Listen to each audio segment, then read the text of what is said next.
Erkakni sevgisini qatdan bilsa bo'ladi, aytaymi sizlarga, qaranglar. Ayol kishi hech qachon chustvada, sevgida, ishq va muhabbatda yolg'on gapirmaydi. Bu kuzatilmagan. Ayollar sevdim, yaxshi ko'rdim, rostakasim yaxshi ko'radi agarda u fohisha bo'lmasa. Ko'chani ayoli bo'lmasa, u hech qachon munosabatlarda aldamaydi. U rostakasim yaxshi ko'radi.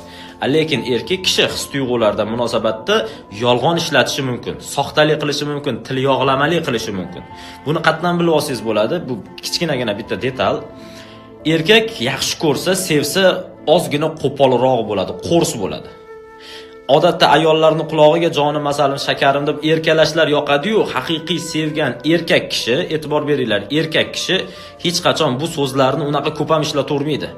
Qo'pollik qiladi, qo'rslik qiladi, so'kadi, urishishi mumkin. Endi urish degani urib, yorib, tepib tashamaydi, urishishi mumkin. Haligi gap so'zlari ham qo'rs, qo'polroq chiqadi. Bilinglarki, mana shu erkak rostdan yaxshi ko'radi. Endi har ikkita gapni birida jonim, masalan, shakarim, uti-puti qiladigan bo'lsa, bilingki, bu sizni shunchaki qulog'ingizga lag'mon ilyapti-da, shirin so'z bilan o'zini oldida ushlab turmoqchi xolos. Buning orqasida qanaqadir manfaat bor. Endi chinakam sevgan erkak kishining qo'polligi bo'ladi. Sezasiz u narsani, o'zi voy, mencha qo'pol ekan deysizlar-da.